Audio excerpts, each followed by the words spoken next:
Good morning, everybody. Thank you for coming back to Kathy's Cocina. Today we're doing homemade New Mexico style red chili. First thing I want to show you is how to do the red chili pods. So what I did is I went ahead and bought at Fry's the New Mexico Hatch red chili. It's a bag like this, and you can either get hot or mild. I always get mild because to me the hot sometimes is too hot and you can't taste it really, and I like to taste my red chili.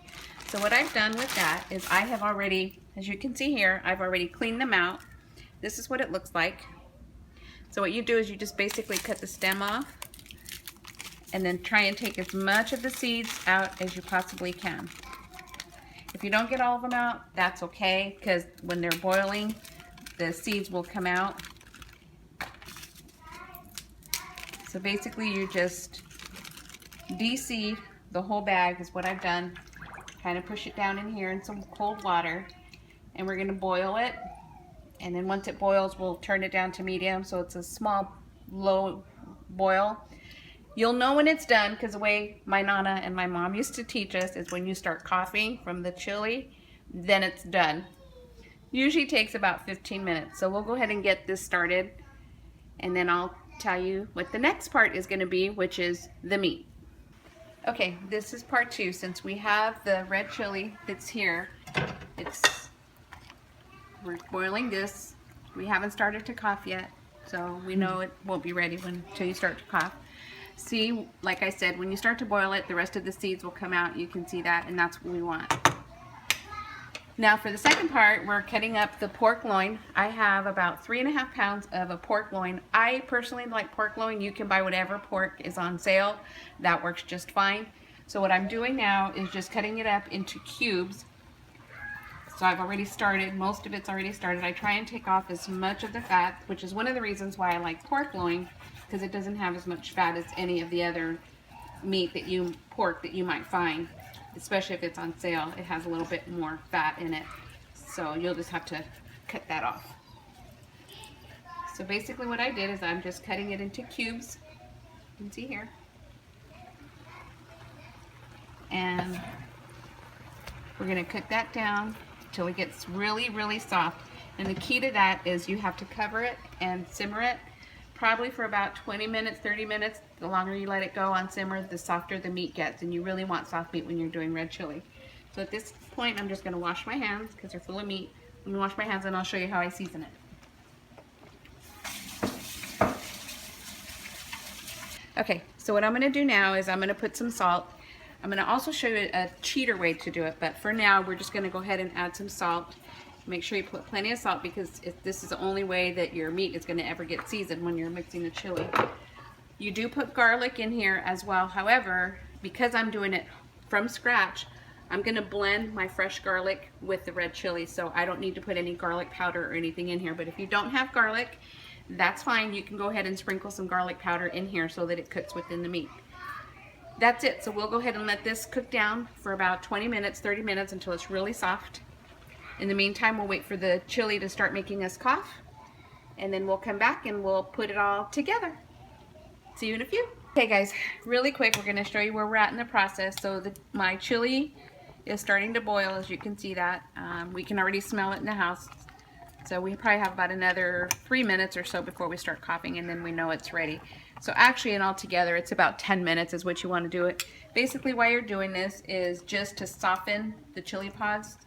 And make them pliable again so that we can blend them. So that's kind of where we're at in the process with the red chili. Where we're at in the process with the meat, with the pork, as you can see, the reason you cover it is to make sure you keep the moisture. See all the moisture in here? And the fat. That's the juices. That's what's going to give your chili its flavor. So we're just going to keep stirring this so it doesn't burn on us. Make sure that you don't leave it uncovered for very long because we don't want a lot of the moisture and the juices to steam out. So we just kind of give it a quick stir, cover it back up, and we're tooting along. Okay, so now we're all starting to cough over here because of the chili. So it's already done. So what we're going to do now is take it out of the water,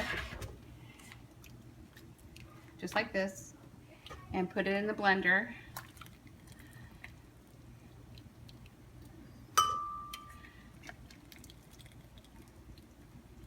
And the reason you don't want to blend it with this water that it's boiled, as you can see, it's really thick red. As you can see it really thick red in there, is that actually turns bitter. So you want to try and take off as much of the water from here as you can.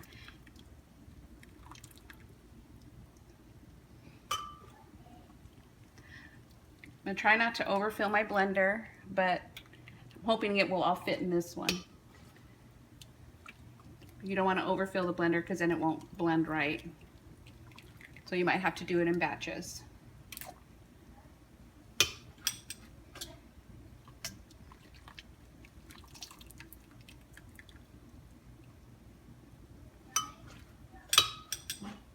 I think I might be able to get it all in there.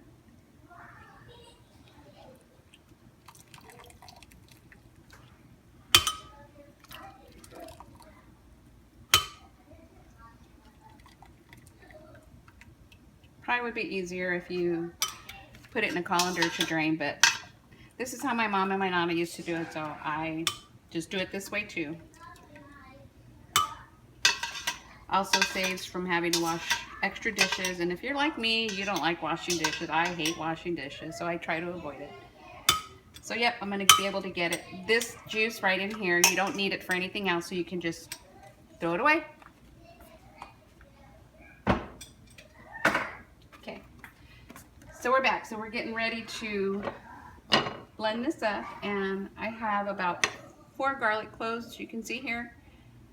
You can freeze these, by the way, so if you have garlic and you buy a lot of it or it's on sale, freeze them. They last you longer, but when you take them out of the freezer, this is what they're going to look like, because they're not going to be white, but they're still just as good and it lasts longer. So if you're like me, you're trying to preserve as much as you can.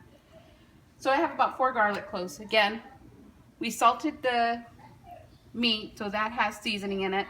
This is going to be no seasoning except for the garlic, and then you want to add a couple of pinches of salt as well. So you want to always season as you go along. To this, we're going to add just very little. I'm going to say probably about 1/3 of a cup of water, and you're just going to kind of play with it as you go along. So it's going to be noisy right now.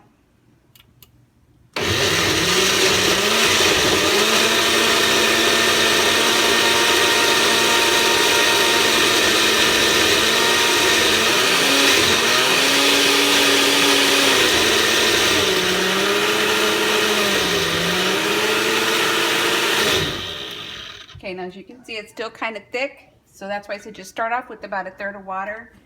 Then you can add a little bit as you go, probably about another 1/3 or 1/4 maybe. And you want to puree it.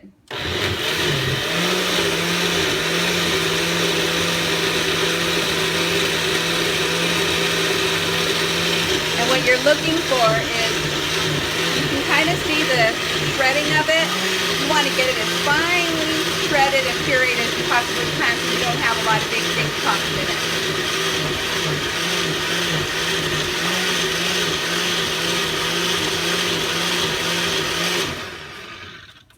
So we'll check it.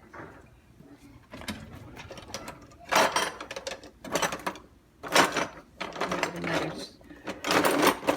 conglomeration of spoons here. My kids laugh at me because they say I have 2 of everything that I don't need, but I do need it. Okay. So let me show you in here how thick it's coming. This is how thick you want it to be. But as you can see, it's still kind of a little bit clumpy. So we want it to be a little bit finer, so we're gonna go ahead and do it. But I'm not gonna add any more water to it because this is how thick I want it to be. Okay? So let me blend it down some more to get it a little bit more fine.